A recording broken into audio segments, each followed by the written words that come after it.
అందరూ అప్లై చేసుకోవచ్చు మాట అండి. 1వ తరగతి నుంచి పీజీ వరకు. అంటే ప్రతి ఇంట్లో కూడా చదువుకున్న పిల్లలు ఉంటారు కదండి.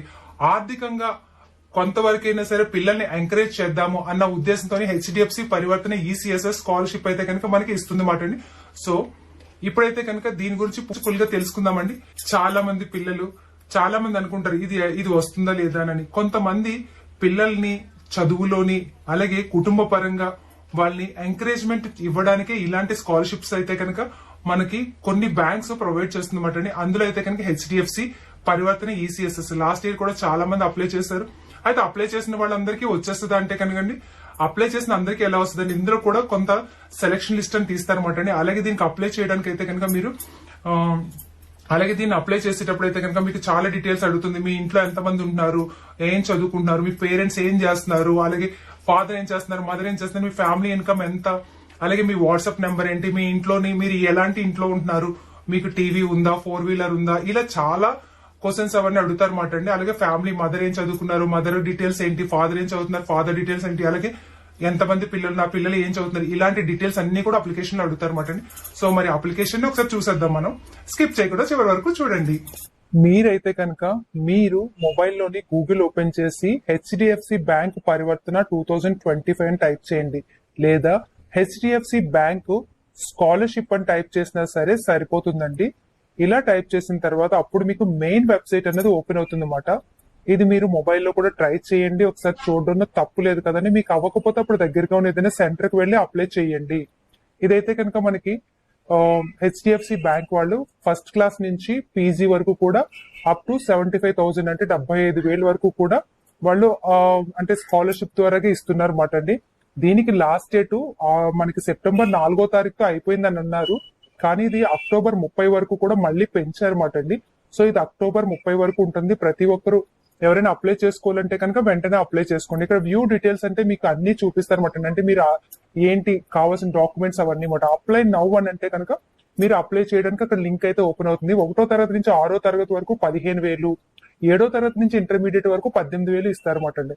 ఇదైతే కనుక మనం అకౌంట్ క్రియేట్ చేసుకోవాలన్నమాట. ఇక్కడ మీ పేరు, మీ స్కూల్లో పేరు ఎలాగుందో అలాగే మీ పేరు ఇవ్వండి. ఆ తర్వాత ఈమెయిల్ ఐడి, మీ ఈమెయిల్ ఐడి మీ మొబైల్లో ఉన్నది ఇవ్వండి. మొబైల్ నంబర్ కూడా కరెక్ట్ గా ఇవ్వండి. Email ID, mobile number correct గా ఇవ్వాలి. పాస్వర్డ్ మీరు టైప్ చేసుకోవాలి, మీరే సెలెక్ట్ చేసుకోండి పాస్వర్డ్. అంటే మీకు గుర్తున్నది లాగమాట. మీ పేరు పెట్టి @ మీ డేట్ ఆఫ్ బర్త్ ఇయర్ ఏదో ఒకటి పెట్టి ఆ తర్వాత ఆ పాస్వర్డ్ ని గుర్తు పెట్టుకోండి. అప్పుడు ఇక్కడ ఐ అగ్రీ టు అనేసి అగ్రీ మీద క్లిక్ చేసి అప్పుడు కింద అది సబ్మిట్ కొట్టిన తర్వాత మనకి ఐడి పాస్వర్డ్ అనేది క్రియేట్ అవుతుంది అన్నమాట. క్రియేట్ అయిన తర్వాత అప్పుడు లాగిన్ అవ్వాలి. మొదటగా అయితే కనుక దీనికి అసలు ఏమేం కావాలి ఏంటి అనేది మనం తెలుసుకుంటే కనుక ఇక్కడ ఫస్ట్ 1వ తరగతి నుంచి 12 ఇంటర్మీడియట్ వరకు the students must be currently studying. Students చదువుతూ ఉండాలి. ఫస్ట్ క్లాస్ నుంచి 12th వరకు కూడా చదువుతూ, అంటే ఏ క్లాస్ అయినా సరే. పర్సూయింగ్ డిప్లొమా అంటే పర్సూయింగ్ అంటే చదువుతున్న డిప్లొమాలో IT and polytechnic courses, private, government or government aided schools, ఏ కాలేజ్ లో చదువుతున్నా, ప్రైవేట్ కాలేజ్ కానీ గవర్నమెంట్ కాలేజ్ కానీ గవర్నమెంట్ ఎయిడెడ్ కాలేజ్ లో చదువుతున్నా సరే పర్వాలేదు. మినిమం 55% మార్క్స్ అయితే కనుక ఉండాలని చెప్తున్నారు మాట. అంటే 55% మార్క్స్ వచ్చిన ప్రతి ఒక్కరు కూడా ఎలిజిబుల్ ఏమాట అండి. సో ప్రతి ఒక్కరు కూడా 55% దాటే ఉంటుంది. ఫస్ట్ స్టాండర్డ్ నుంచి ఇంటర్మీడియట్ వరకు అందరూ కూడా అప్లై చేసుకోవచ్చు. దీనికి యాన్యువల్ ఇన్కమ్ అయితే కనుక 2.5 lakhs అంటే సంవత్సర ఆదాయము మన ఫ్యామిలీకి ఇన్కమ్ సర్టిఫికెట్ లో అంటే 2,50,000 కన్నా తక్కువ ఉన్న ప్రతి ఒక్కరూ ఎలిజిబుల్ ఏమాట అండి. 55% మార్క్స్ వచ్చి 2,50,000 కన్నా తక్కువగా ఉంటే ఇన్కమ్ వాళ్ళందరూ కూడా అప్లై చేసుకోవచ్చు. 1వ తరగతి నుంచి 6వ తరగతి వరకు అయితే కనుక 15,000 ఇస్తారు. 7వ తరగతి నుంచి డిప్లొమా వరకు అయితే కనుక 18,000 రూపాయలు ఇస్తారు. డిప్లొమా, ఐటీఐ, పాలిటెక్నిక్ వీళ్ళందరికీ కూడా 18,000 ఇస్తారు అన్నమాట అండి సెలెక్ట్ అయిన వాళ్ళకి. దీనికి కావాల్సిన డాక్యుమెంట్స్ అయితే కనుక మీకు passport size photograph, previous year mark sheet ఉండాలి. అంటే మీరు ఇప్పుడు ఫస్ట్ ఇయర్, సెకండ్ ఇయర్ అనుకోండి, ఫస్ట్ ఇయర్ది, అలా మీరు ఆ ముందు సంవత్సరం యొక్క మార్క్ షీట్ ఉండాలి. ఐడెంటిటీ ప్రూఫ్, ఆధార్ కార్డ్ కానీ, ఓటర్ కార్డ్ కానీ, డ్రైవింగ్ లైసెన్స్ ఏదైనా ఇవ్వచ్చు మాట అండి. కరెంట్ ఇయర్ అడ్మిషన్ ప్రూఫ్, అంటే ఈ సంవత్సరం మీరు కాలేజ్ లో జాయిన్ అయినప్పుడు ఫీజు రిసిప్ట్ కానీ, అడ్మిషన్ లెటర్ కానీ, ఏదో ఒకటి ఇన్స్టిట్యూషన్ ఐడి కానీ, లేకపోతే బోనఫైడ్ సర్టిఫికేట్, స్టడీ సర్టిఫికేట్ కానీ ఏదో ఒకటి తీసుకురావాలి. ఈ సంవత్సరం అప్లై చేసిన వాళ్ళకి ఈ సంవత్సరం ఉంది. అప్లికెంట్ బ్యాంక్ పాస్బుక్ అయినా ఉండాలి, లేకపోతే క్యాన్సిల్డ్ చెక్ అయినా ఉండాలి మాట. ఏదో ఒకటి, పాస్బుక్ అంటే బ్యాంక్ పాస్బుక్ అయినా, క్యాన్సిల్డ్ చెక్ అయినా సరే, రెండాట్లో ఏదైనా పర్వాలేదు అనమాట. Income proof, one of the following compulsory income proof ఉండాలి. వీటిల్లో అంటే ఇన్కమ్ సర్టిఫికేట్ ఉండాలి. గ్రామ పంచాయతీ కానీ, వార్డు కౌన్సిల్ కానీ, అంటే మనం మీ సేవలో కానీ, సచివాలయంలో కానీ అప్లై చేసింది కూడా ఇవ్వచ్చు మాట అండి. అలాగే మన తహసీల్దార్ గారి నుంచి తీసుకున్నదైనా సరే, లేదు అంటే కనుక ఎఫిడేవిట్ అయినా సరే మీరు పెట్టుకోవచ్చు. ఇన్కమ్ సర్టిఫికేట్ లేని వాళ్ళు ఎఫిడేవిట్ పెట్టుకోవచ్చు అన్నమాట. అలాగే ప్రూఫ్ ఆఫ్ ఫ్యామిలీ మాట, పర్సనల్ క్రైసిస్, ఇఫ్ ఏదైనా ఫ్యామిలీకి సంబంధించి ఏదైనా ఇంపార్టెంట్ ఏదైనా ఉందనుకోండి, మదర్ చనిపోయే, ఫాదర్ అలాంటి వాళ్ళు ఉంటారు కదా, అలాంటప్పుడు అవి కూడా మీరు ఏదైనా దానిలో పెట్టుకోవచ్చు మాట అండి. దీనికైతే అప్లై ఆన్లైన్ అని కొట్టగానే మీకు ఫస్ట్ రిజిస్ట్రేషన్ చేయాల్సి ఉంటుంది అనమాట అండి. రిజిస్ట్రేషన్ చేసిన తర్వాత అప్పుడు మీకు అప్లికేషన్ అనేది స్టార్ట్ అవుతుంది అనమాట అండి. అప్లికేషన్ లో మొత్తం డీటెయిల్స్ అన్ని కూడా రెడ్ మార్క్ ఉన్నవన్నీ కూడా ఖచ్చితంగా మీరు ఫిల్ చేయాల్సి ఉంటుంది అనమాట అండి. రెడ్ మార్క్ ఉన్న ప్రతి ఒక్కటి ఫిల్ చేయాలి, అది కూడా కరెక్ట్ గా ఇవ్వాలి. ఎందుకంటే ఇది వెరిఫికేషన్ చేస్తారన్నమాట అండి. మనకి ఏ ఎగ్జామ్ లేకుండా మార్క్స్ బేస్ మీద మనకి స్కాలర్షిప్ తీస్తారు అని అంటే కనుక ఇంత హెవీ కాంపిటీషన్ లో, అంటే 1వ తరగతి నుంచి పీజీ వరకు అంటే ఎంతమంది ఉంటారండి. అలాగే 1వ తరగతి 6th క్లాస్ వరకు 15,000, 6th నుంచి అలాగే 7th నుంచి మనకి ఇంటర్మీడియట్ డిప్లొమా వీళ్ళందరికీ 18,000. ఇంతమంది 55% మార్క్స్ వాళ్ళందరూ కూడా సెలెక్ట్ అవుతున్నారంటే కనుక మనం డీటెయిల్స్ కరెక్ట్ గా ఇవ్వాలి మొదటగా. ఆ తర్వాత మనకి కాల్ కూడా చేస్తారన్నమాట అండి. అలాగే గ్రాడ్యుయేషన్ వాళ్ళైతే కనుక వాళ్ళకి కూడా 30వ తారీఖు అక్టోబర్ వరకు ఉందన్నమాట అండి. వాళ్ళకి 30,000 ఇస్తారు. గ్రాడ్యుయేషన్ అనగానే మనకి చాలా మంది వస్తారు కదండి, అందులో అన్ని రకాల ట్రేడ్స్ ఉంటాయన్నమాట అండి.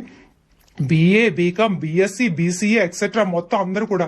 అలాగే BTech, MBBS, LLB, BArch, nursing, ప్రతి ఒక్కరు కూడా, అంటే 1వ తరగతి నుంచి పీజీ చదువుతున్న ప్రతి ఒక్కరు కూడా దీనికి ఎలిజిబుల్ ఏమాట అండి. వీళ్ళకి కూడా 55% మార్క్స్ అయితే ఉండాలి.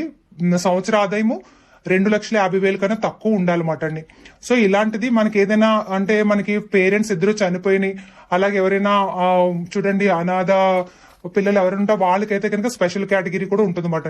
అలాగే అండర్ గ్రాడ్యుయేషన్ అంటే బిఏ, బీకామ్ వీళ్ళందరికీ 30,000. అలాగే ప్రొఫెషనల్ క్వాలిఫికేషన్ అంటే మనకి బీటెక్ గానీ, ఎంబీబీఎస్ గానీ, ఇలాగ బీఆర్ గానీ ఇలా చేసిన వాళ్ళందరికీ కూడా 50,000 వరకు ఇస్తారన్నమాట అండి. ఇప్పుడైతే కనుక పోస్ట్ గ్రాడ్యుయేషన్ పీజీ వాళ్ళకైతే కనుక ఇది కూడా సేమ్ అంతేనండి. ఇది చూసారా, ప్రీవియస్ ఇయర్ స్కాలర్షిప్ లో ఎవరైనా సెలెక్ట్ అయిన వాళ్ళు ఉంటే వాళ్ళ రిజల్ట్ కూడా అక్కడ పెట్టారన్నమాట. మీకు కూడా అలాగే రిజల్ట్ పెడతారన్నమాట అండి. ఇదైతే పీజీ వాళ్ళు అయితే కనుక ఎంకామ్, ఎంఏ, ఎంఎస్సి, ఇలాగ ఎంబీఏ, ఎంటెక్ వీళ్ళందరికీ కూడా 50,000 నుంచి 75,000 వరకు కూడా ఉంటుంది అన్నమాట అండి. వీళ్ళకి కూడా అంతే 55% మార్క్స్. 2.5 lakhs అంటే 2,50,000 కన్నా తక్కువ ఇన్కమ్ ఉండాలన్నమాట అండి. ఇది మీకు ప్రతి ఒక్కరు కూడా అప్లై చేసుకుంటారు కనుక మీరు ఇచ్చే డీటెయిల్స్ కరెక్ట్ గా ఇవ్వమని చెప్తున్నాను అనమాట అండి. అందుకే అలాగే మీరేంటంటే మీరు స్కాన్ చేసిన డాక్యుమెంట్స్ కూడా క్లియర్ గా కనిపించాలి. మీ పాస్పోర్ట్ సైజ్ ఫోటో కూడా కరెక్ట్ గా ఉండాలి. అలా అక్కడ చెప్పాను చూడండి, బ్యాంక్ పాస్బుక్ గానీ, లేకపోతే రేషన్ కార్డ్ గానీ, ఇన్కమ్ సర్టిఫికేట్ గానీ, క్యాస్ట్, ఇవన్నీ కూడా కరెక్ట్ గా అక్కడ మీరు ఏదైతే వాళ్ళు ఇచ్చారో అలాగే మీరు ఇవ్వాల్సి ఉంటది అన్నమాట అండి. అయితే చాలా మంది అంటారు అప్లై చేసిన ప్రతి ఒక్కరికి వచ్చేస్తుందా, ఇవి ఫేక్ అది ఇది అని అంటారు. కాదండి, లాస్ట్ ఇయర్ కూడా నేను అప్లై చేశానండి, మరి వచ్చిందో లేదో నాకు తెలియదు. ఇన్ని లక్షల మందిలో అందరికీ వచ్చేస్తుంది అంటే కనుక ఎలా వస్తుందండి? జాబ్ అయినా ఏదైనా సరే మనకి ఇలాంటి స్కాలర్షిప్స్ అయినా సెలెక్షన్ బట్టి ఉంటుందండి. ఎవరు అదృష్టవంతులో తెలియదు కదండి. వస్తుందో రాదో పక్కన పెట్టండి, ముందు మనం అప్లై చేద్దామండి. అప్లై చేసిన తర్వాత మన లక్ మనం పరీక్షించుకుందాం. దీనికి ఎగ్జామ్ లేదు, ఎగ్జామ్ ఫీజు లేదు, ఓన్లీ అప్లికేషన్ పెట్టడం మాత్రమే కదండి. దీనిలో పోయేదేముందండి? ఒకసారి అప్లై చేసి చూద్దాం, ఏమో మనం కూడా అవ్వచ్చు కదండి ఆ లిస్ట్ లోని. తెలియదు కదా, అందుకే ముందుగానే దాని గురించి తెలియకుండా అలా అనుకోవద్దు. అప్లై చేయండి ప్రతి ఒక్కరు కూడా, ఇందులో మనకి పోయేది ఏం లేదనమాట. అయితే దీనికి మాత్రం కరెక్ట్ గా డీటెయిల్స్ ఇవ్వడం మాత్రం మర్చిపోకండి. ఈమెయిల్ ఐడి, ఫోన్ నెంబర్ ను. ఎందుకంటే మీకు రిజల్ట్ వచ్చినా ఏదొచ్చినా సరే మెసేజ్ గానీ, ఈమెయిల్ ఐడి గానీ కంపల్సరీ వాళ్ళు దానికే చేస్తారన్నమాట. అందుకే అవి జాగ్రత్తగా ఇవ్వడం మర్చిపోకండి. ఈ వీడియో నచ్చితే లైక్ చేయండి, షేర్ చేయండి, సబ్స్క్రైబ్ చేయండి. మీ వాళ్ళందరికీ పంపించడం మర్చిపోకండి. ఎందుకంటే మనం పెట్టొద్దండి, పెట్టే